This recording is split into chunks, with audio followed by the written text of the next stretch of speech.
The farm that feeds itself. Prologue. I never believed in curses.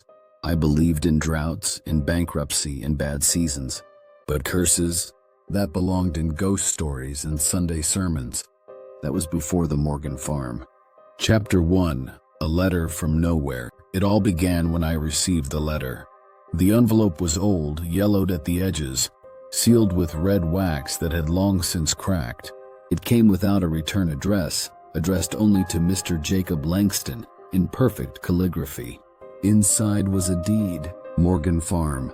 Over 200 acres of fertile land, a farmhouse, a barn, and surrounding forest, all legally transferred to me by a great uncle I never knew I had. There was one line in the letter, scrawled in a different hand.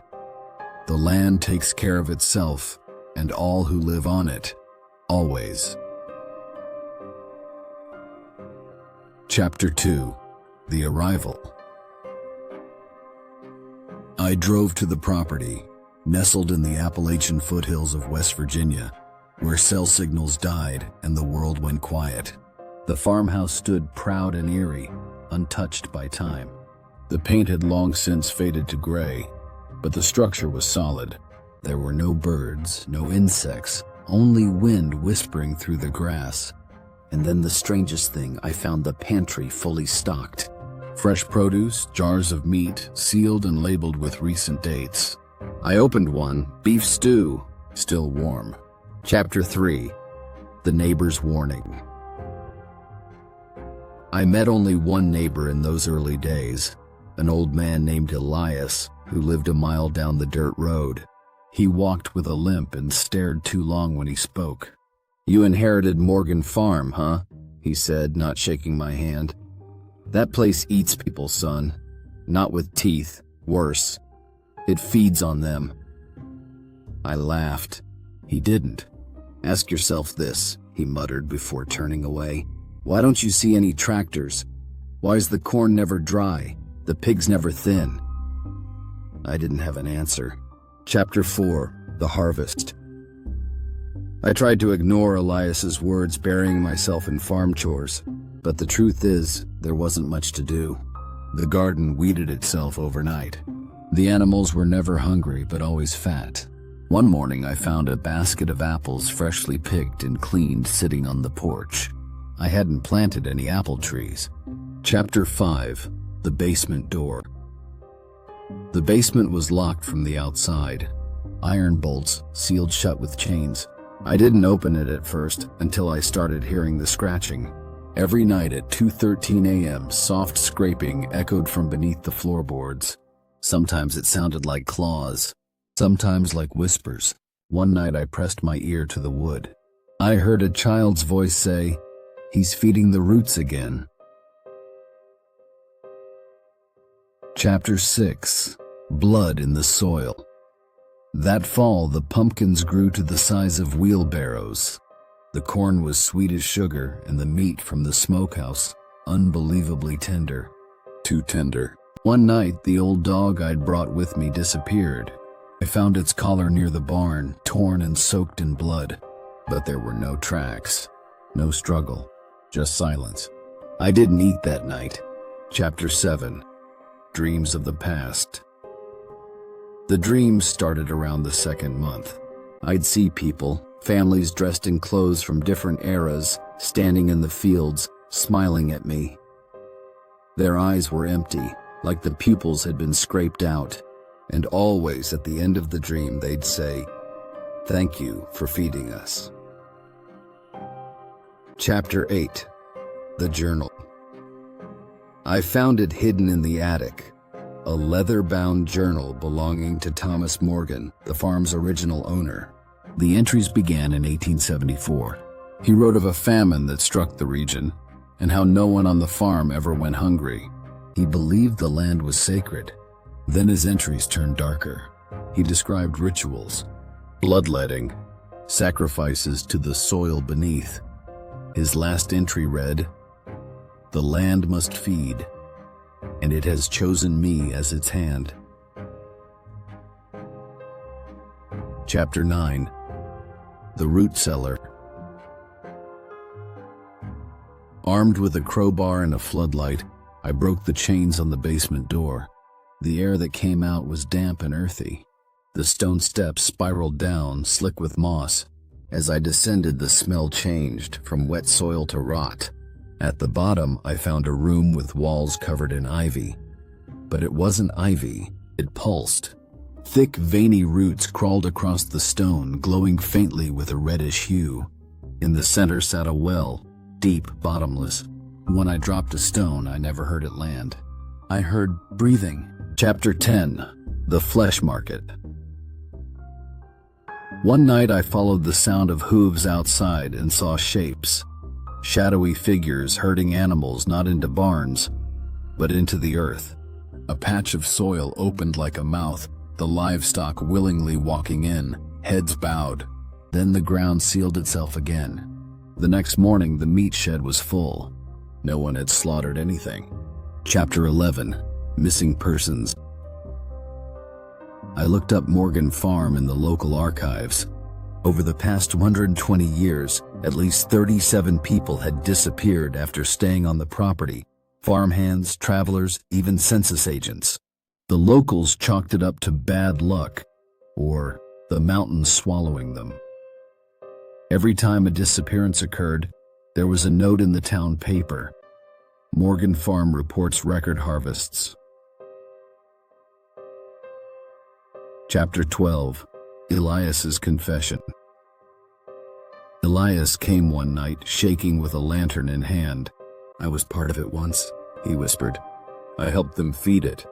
He told me the land chose caretakers. In exchange for prosperity, they had to offer something living. "It started with goats," he said, sobbing. "Then dogs, then tramps, but it never stops being hungry. Never."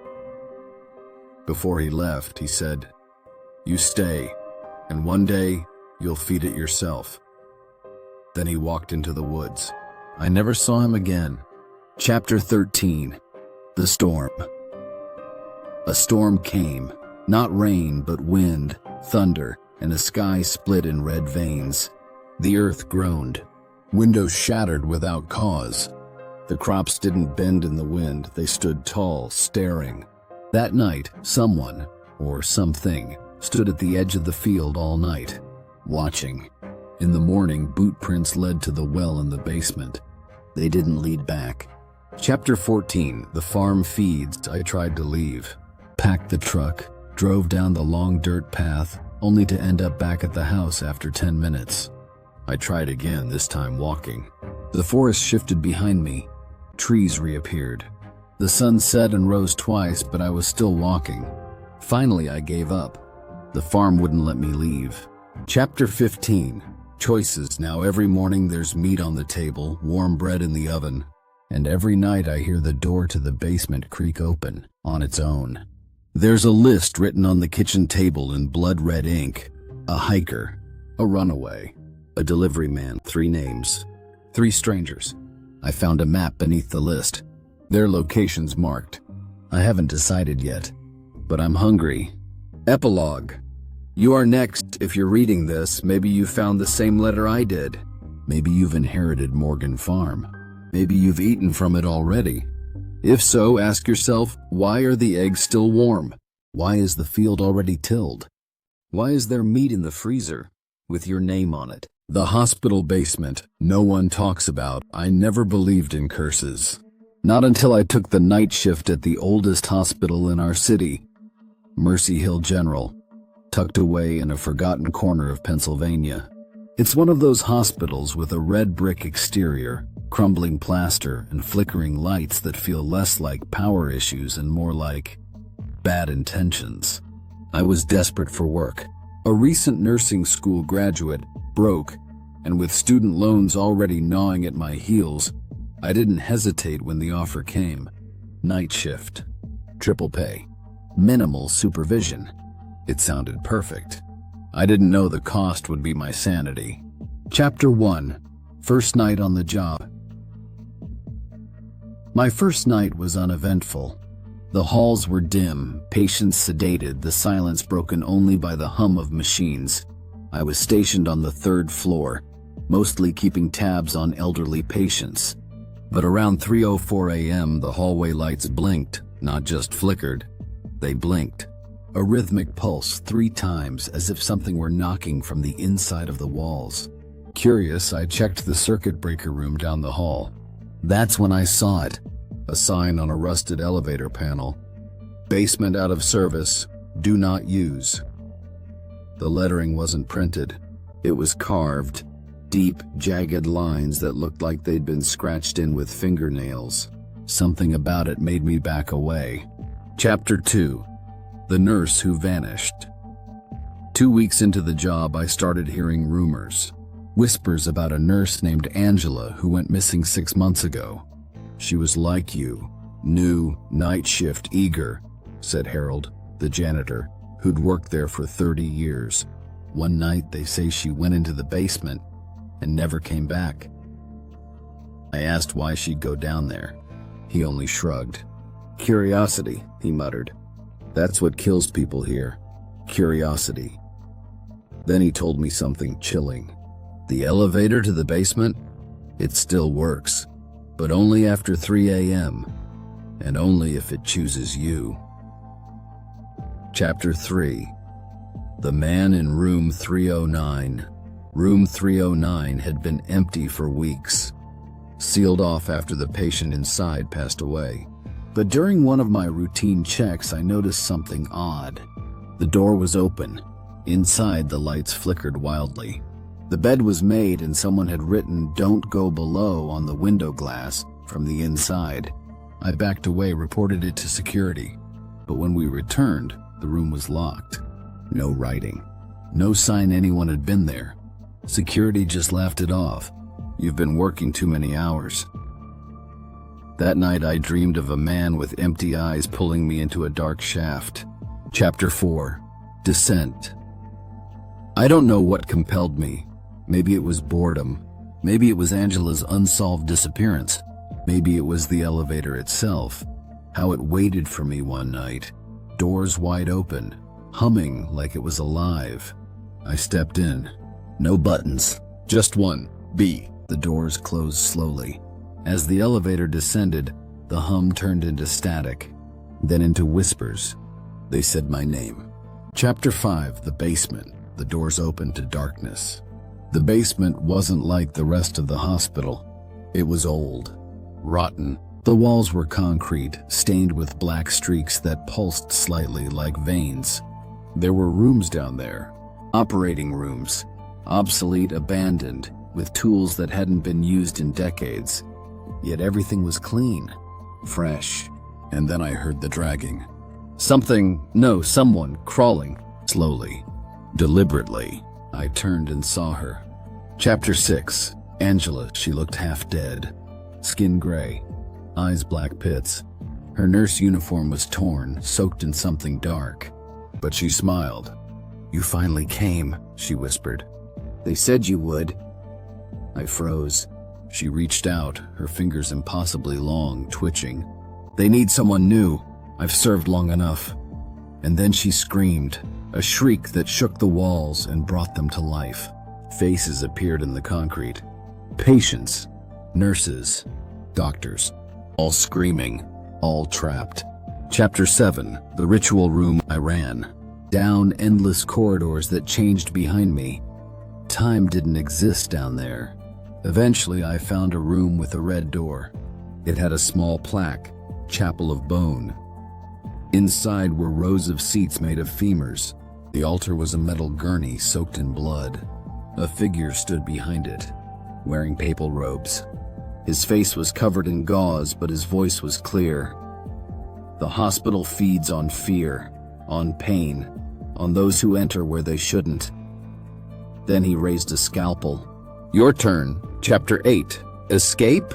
I don't remember how I got out. I woke up in a hospital bed surrounded by unfamiliar nurses. They told me I'd fallen down the stairs, that I'd been unconscious for 2 days, but I checked the security footage. It was gone. Every file from that night erased. And the elevator? Now sealed, welded shut. I tried to quit, but the hospital said I never worked there. Epilogue. It's been 3 months. I can't sleep. I hear the elevator every night at 3:04 a.m., even though I live 15 miles away. And sometimes I see Angela in reflections, in crowds, watching me, smiling. They say some basements are sealed for safety, but not this one. This one's still hungry. The Lighthouse that turns people inside out, full horror story, told in first person, Chapter 1. The Letter. I was never supposed to return to Cape Alwyn, not after what happened to my brother, not after the way the town looked at me, not after the screaming that still rang in my ears whenever I closed my eyes. But the letter was in my mailbox, aged and water-stained, with my name written in shaky cursive. No return address, no stamp, just, "You need to come back. They're turning again. It's happening at the Lighthouse. M." The M could only be Martha, the last friend I had in that godforsaken town. I hadn't heard from her in years, and the fact that she reached out now, it meant something was very, very wrong. The thing is, you don't just get a letter like that and ignore it. Even if it means facing the thing that lives in the fog. Even if it means confronting what happened to Lucas. Chapter 2. Return to Cape Alwyn. Cape Alwyn is a dying fishing town on the northeastern coast, where gulls circle like vultures and the sea smells of rot. Half the houses are empty, the other half look like they should be. But as I stepped off the bus, something was different. It was too quiet. The wind didn't howl. The sea didn't churn. The air didn't move. It was like the entire town was holding its breath. The lighthouse loomed on the horizon, pale against the stormy sky. Even from here I could see its light spinning, but it wasn't white. It was red. Blood red. Just like the night it happened. Chapter 3. The Warning. Martha met me at the old diner, her face sunken, eyes darting to every shadow.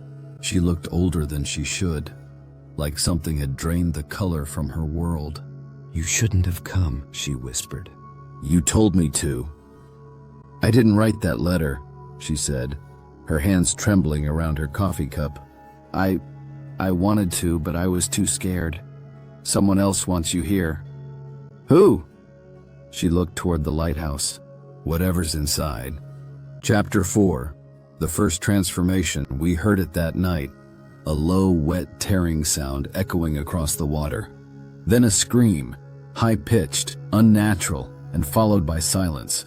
I ran outside, following the sound toward the docks. That's where I found Tommy Leeds, the fisherman's boy, or what was left of him. He was still alive, twitching, gurgling through a mouth that was now where his stomach used to be. His insides had folded outward, bones scraping against muscle, lungs heaving in open air. His eyes blinked from under his ribs. He tried to speak, but all that came out was blood. Martha pulled me back. "The light," she said, pointing toward the lighthouse. "It did this." I looked. The beam swept across the town. Wherever it touched, things shifted. Birds dropped from the sky mid-flight. Flowers curled inward. Walls bled. "What the hell is it?" I asked. She shook her head. "Something ancient. Something hungry." Chapter 5. The Keeper. We had to know more. The lighthouse had a keeper, always had. Someone had to maintain the light, clean the lens, win the mechanism. But no one had seen the keeper in months. "They say he never leaves," Martha whispered as we crept up the cliffs. "The last one went mad, threw himself into the sea." We reached the edge of the rocky bluff, the lighthouse rising above us like a bone-white monolith. The door was slightly ajar, the frame scorched around the edges.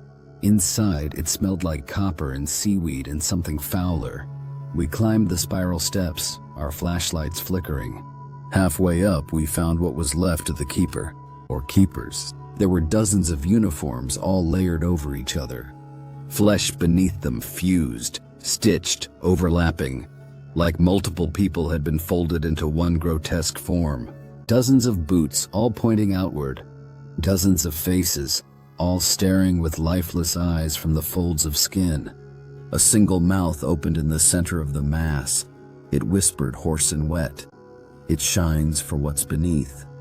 It shines to feed it. Chapter 6. The Light from Below. We ran, not out of fear, though fear lived in every heartbeat. We ran because we heard it, a deep pulsing sound rising from the base of the lighthouse, a thrum like a heartbeat, steady and vast. We followed it downward. There was a hatch under the base of the tower, rusted, chained shut, but it had been broken recently. The metal bent outward. Something had escaped. Below the lighthouse, a spiral staircase carved directly into the rock descended into the earth. The walls grew slick. The air turned hot and wet, like breath on our necks. The heartbeat grew louder. At the bottom was a cavern, black as pitch, except for the red glow emanating from a pit at its center. We crept forward. In that pit was the light source.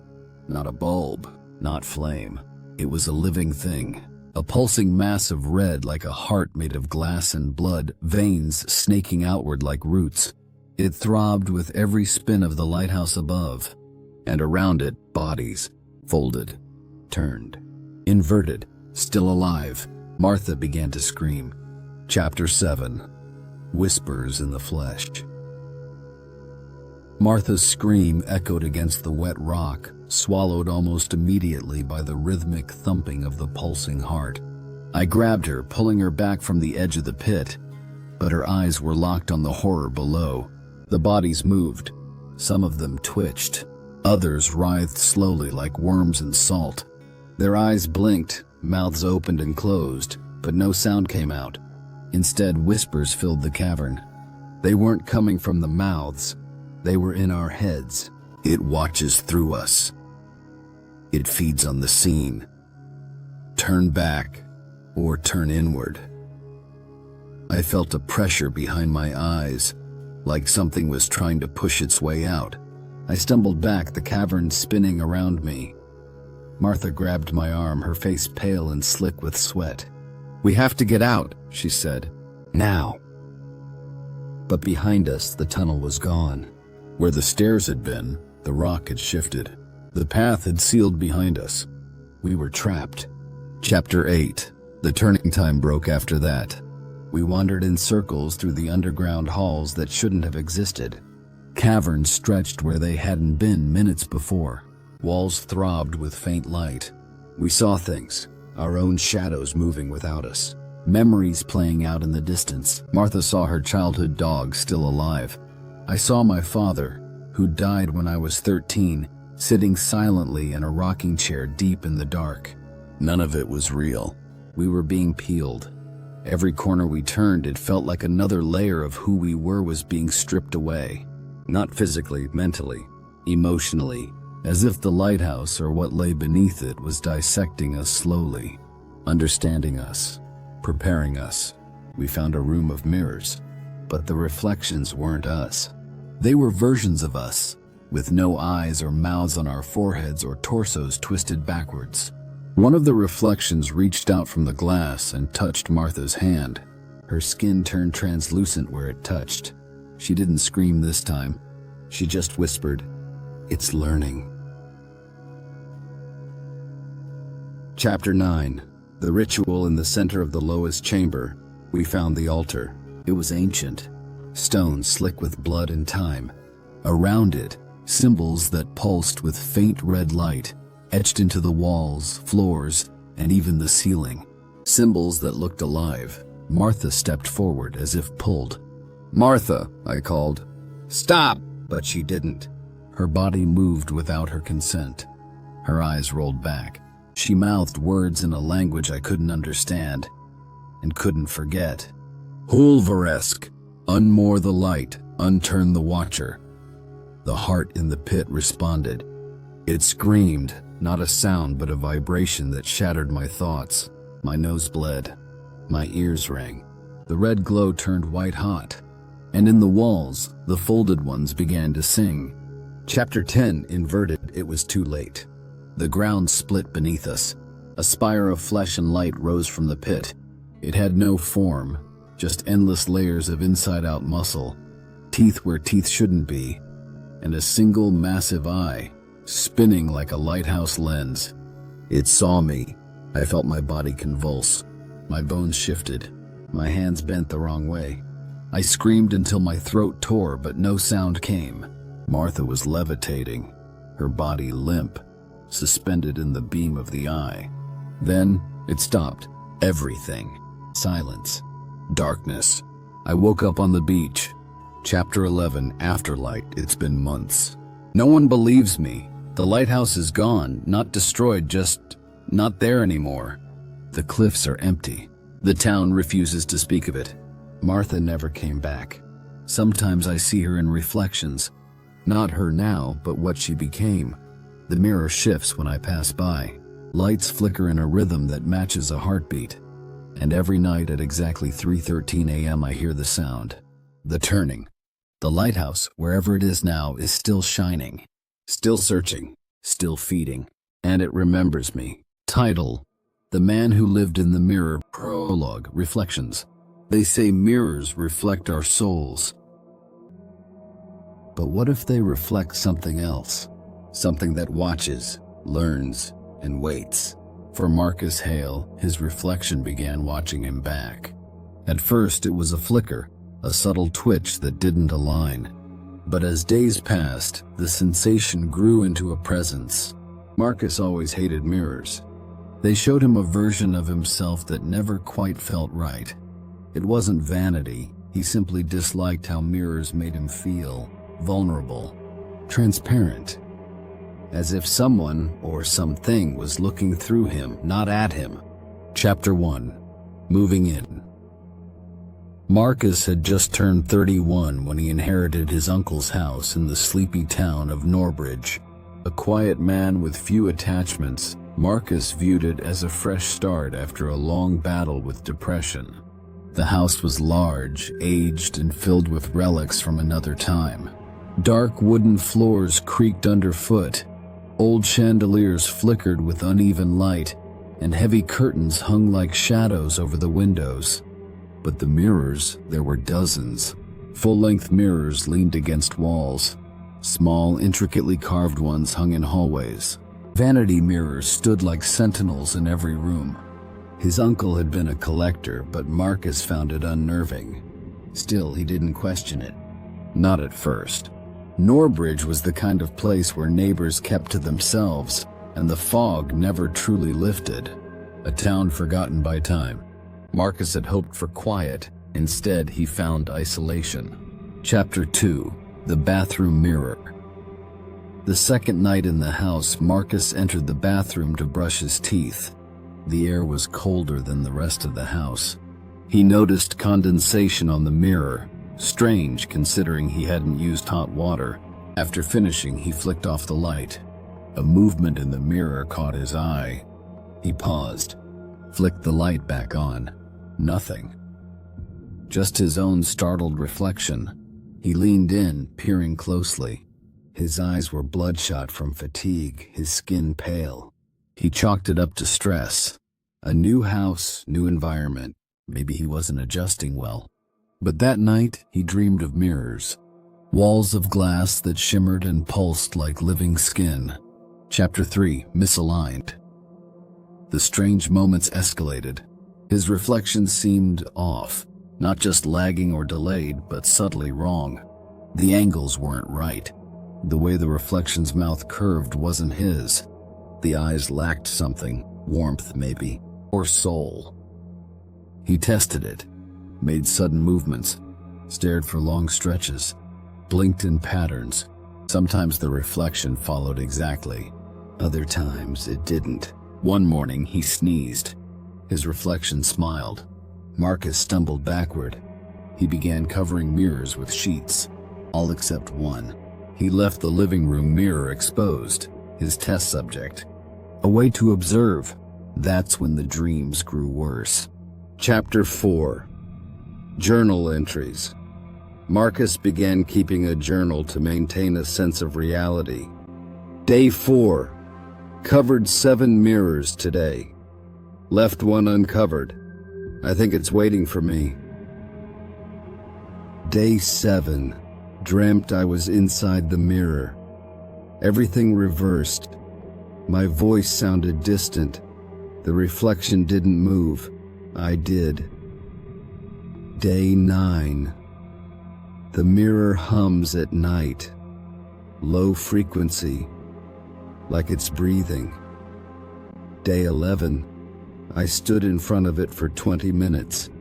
It blinked twice. I didn't blink. Day 12. It mimics better now. Too well. His handwriting became increasingly erratic. Chapter 5. The Antique Dealer. Desperate for answers, Marcus contacted Harold Brody, the antique dealer who had once worked with his uncle. When Marcus mentioned the mirrors, Harold fell silent. "He kept them all?" he asked finally. "Your uncle was warned. Those aren't antiques, they're locks." "Locks for what?" "You need to get out of that house, son. Those mirrors weren't just collected, they were bound. Your uncle didn't display them. He imprisoned something." Harold refused to explain further, but his last words haunted Marcus. "Whatever lives behind the glass, it learns." Chapter 6. They're learning. Marcus removed every mirror except the one in the living room. He started recording it, setting up his phone overnight. The footage showed hours of stillness. Then at precisely 3:03 a.m. the reflection blinked. The real Marcus did not. Then it walked away from the inside of the mirror. The camera showed nothing in the room, but the reflection paced, studied, practiced expressions. The next morning, Marcus felt drained, as if something had fed on him. Chapter 7. Shadows in Glass. The hallway mirror previously covered had a torn sheet. It was exposed. Marcus hadn't uncovered it. Behind the glass, darkness. Not a reflection, just shadow. Hands emerged within it, pressing against the glass. Fingers tapping from the other side. He touched the mirror. It was cold, wet. He woke up with shallow scratches on his chest. The mirror was clean. Chapter 8. Replaced. One morning, Marcus passed the living room mirror and froze. He was already in it, not walking past, standing, staring. His own reflection was present without him. He inched forward, trembling. The reflection mirrored him now, but wrong. The grin was too wide, the eyes too still. Then the reflection raised its hand and waved. Marcus did not. Chapter 9. The Historian's Letter. In a hidden drawer, Marcus discovered a letter from his uncle. "If you see it move without you, leave. The mirrors are gates. I sealed them with rituals, but seals weaken. It wants to learn. It mimics. Once it's perfect, it crosses. Don't let it watch you too long. Don't look too deeply. Never speak to it." Chapter 10. The Mirror Room. In the attic, behind a locked door, Marcus found the mirror room. Dozens of ornate mirrors faced inward toward a single wooden chair in the center. Burned runes circled the floor. Wax stains and ash hinted at rituals long past. A journal lay on the chair. Pages torn. Scratches across the leather. The last legible entry. "I've sealed it as best I can, but it learns. It waits. If I fail, it will need a new host." Chapter 11. The Ritual. Using his uncle's notes, Marcus prepared the sealing ritual. Salt lines, candles, incantations. He lit the final candle and began the chant. The house groaned. Lights flickered. Every mirror trembled. The reflections screamed. Then silence. All mirrors shattered. Except one. Chapter 12. Trapped. The unbroken mirror remained still. Marcus stared into it. His reflection smiled.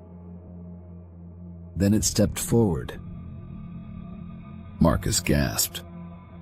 He felt himself pulled, yanked like a puppet into the glass. He pounded against it, trapped behind the surface. The thing outside adjusted its collar, smiled at the camera, and walked away. Epilogue: estate sale. Weeks later, a cheerful realtor led a young couple through the house. "The mirrors are vintage," she said. "One of a kind." The hallway mirror stood uncovered. If you watch it closely, you'll see a man inside, screaming silently. But only when no one else is watching. The Man Who Watches Me Sleep, Chapter 1. The New House. We moved in on a Sunday.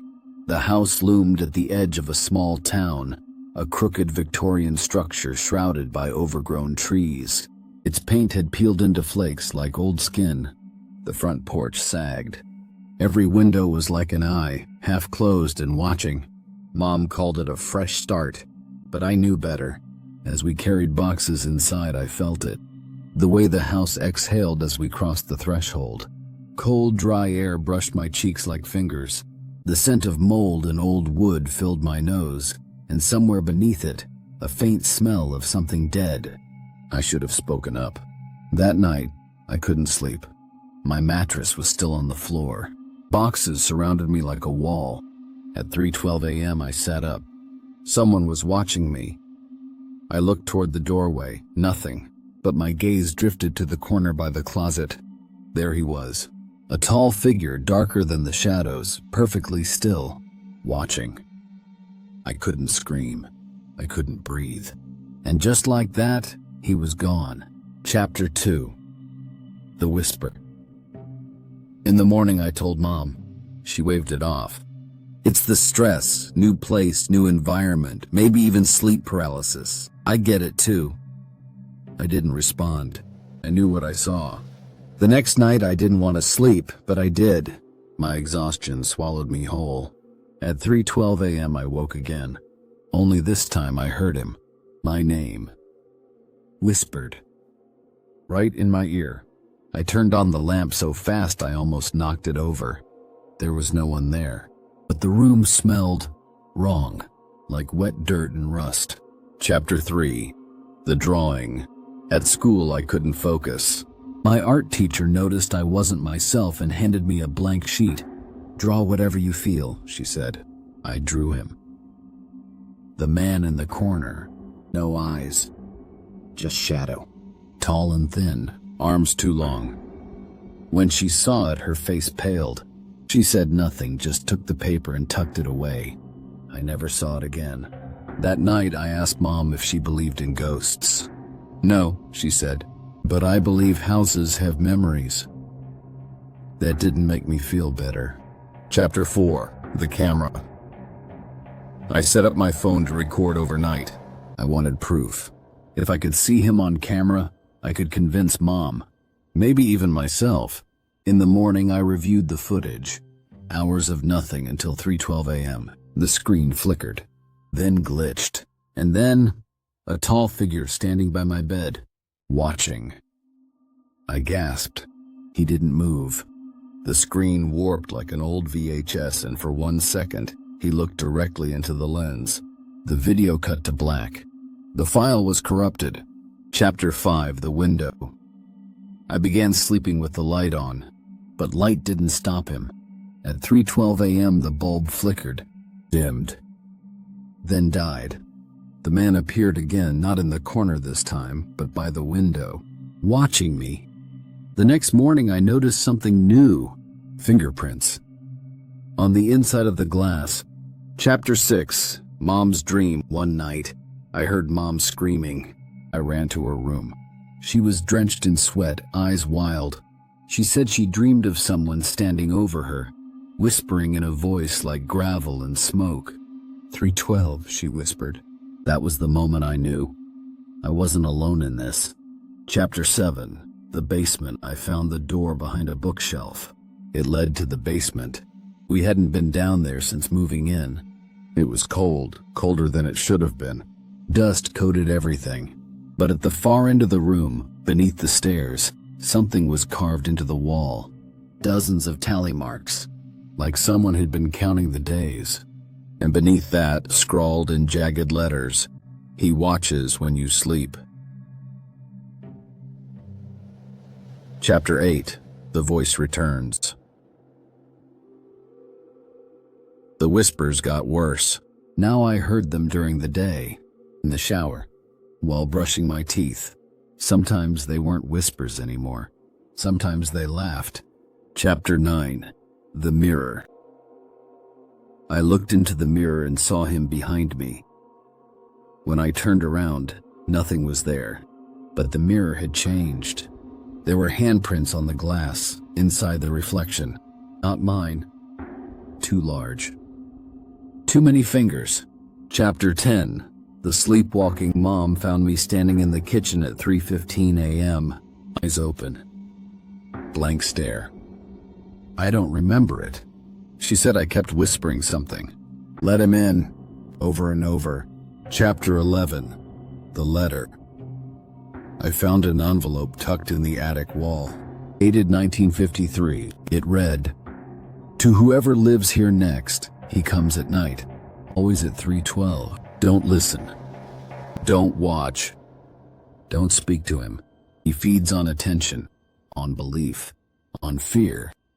I tried to warn others, but they thought I was mad. I hope you don't make the same mistake. LM. There were bloodstains on the corner. Chapter 12. The sleep clinic. Mom took me to a doctor. They wired me up and observed my sleep. Everything was fine until 3:12. The machines shorted out. My heart rate spiked. The nurse swore she saw someone walk into the room. There was no one. When I woke up, I had scratches down my arm. Chapter 13. The revelation. I looked back at the footage from the sleep clinic, frame by frame. In one frame, there he was, in full view, no face, just darkness. But the worst part, his hand was on my shoulder. Chapter 14. The possession. I started blacking out, losing time, finding dirt under my fingernails, waking up in the basement, writing things I didn't remember, in a notebook I didn't own. Chapter 15. Mom's disappearance. I woke up one morning and she was gone. No note. No call. No police could find her. But that night she stood in the corner, eyes black, mouth stitched shut. I screamed and she vanished. Chapter 16. The fire. I tried to burn the house, but the flames wouldn't catch. The wood hissed, the walls groaned, and from the firelight I saw him again, closer than ever. He whispered, "You invited me in." Chapter 17. The final night. I boarded up my door, covered every mirror. I stayed awake with all the lights on. 3:11. 3:12. Silence. No footsteps. No whispers. And then the power went out. Darkness. Breath on my neck. A hand on my shoulder. Epilogue. The next tenant. They say the boy vanished. The house was empty for years. But last week a new family moved in. They have a son. He says someone watches him sleep, always at 3:12. Title: Voices from the 8th Floor. Prologue: The button that shouldn't exist. Lucas Kessler wasn't superstitious. At least that's what he always told himself. Logic ruled his life, from his work in urban planning to the color-coded notes he stuck on his fridge. So when he moved into the old Kreuzberg apartment complex and noticed something odd about the elevator, he shrugged it off. There were 9 floors. The leasing agent told him his place was on the 9th. The elevator had buttons from 1 to 9, seemed normal, until he noticed the button labeled 8 was always a little dimmer. It lit up when pressed but never stayed lit. The door never opened on 8. Mechanical issue, he muttered. Old building. But the old woman in 702 had said something else. "You see the 8th floor?" she'd asked with wide, glassy eyes. "Don't go, don't ever go, that place remembers." Lucas smiled politely and walked away. He had no patience for Berlin ghost stories. Chapter 1. Echoes in Concrete.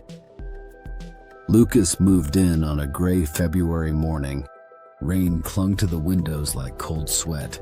He unpacked boxes quickly, eager to make the place feel like home. But even as he filled shelves and hung art, something felt thin. The walls were too quiet. No sounds from neighbors, no footfalls from upstairs. Not even the usual creaks of old pipes. Just silence, like the building held its breath. He didn't notice the voices until the third night. They came faintly through the air vent in the living room. Whispers, low, rhythmic, like a chant in a language he didn't understand. He turned off the TV, strained to listen. The voices stopped. When he told the building manager the next morning, the man just laughed. Vents connect weird in old buildings. You hear everything, especially what you don't want to. Chapter 2. The Elevator Ride. On the 5th night, Lucas worked late, analyzing urban design models. Around midnight, he took the elevator up from the lobby. Alone, fluorescent lights flickered as the car rose. Ding. Floor 3. Ding. Floor 5. He leaned against the wall, eyes closing briefly. Ding. Floor 7. Then the button for 8 lit up by itself. He opened his eyes. Weird. The elevator stopped. The doors slid open. A long, dark hallway stretched out before him. A corridor he'd never seen. Old green carpet. Peeling wallpaper. Lights flickering like candles struggling to stay lit. He stepped forward. Just one step. The door slammed shut. The elevator shot up to 9, where it stopped as if nothing had happened. Lucas turned around, heart pounding. The hallway was gone. Chapter 3. Archive Box 8. He couldn't let it go. The 8th floor wasn't a figment of his imagination. He had stepped onto it, even if only for a moment.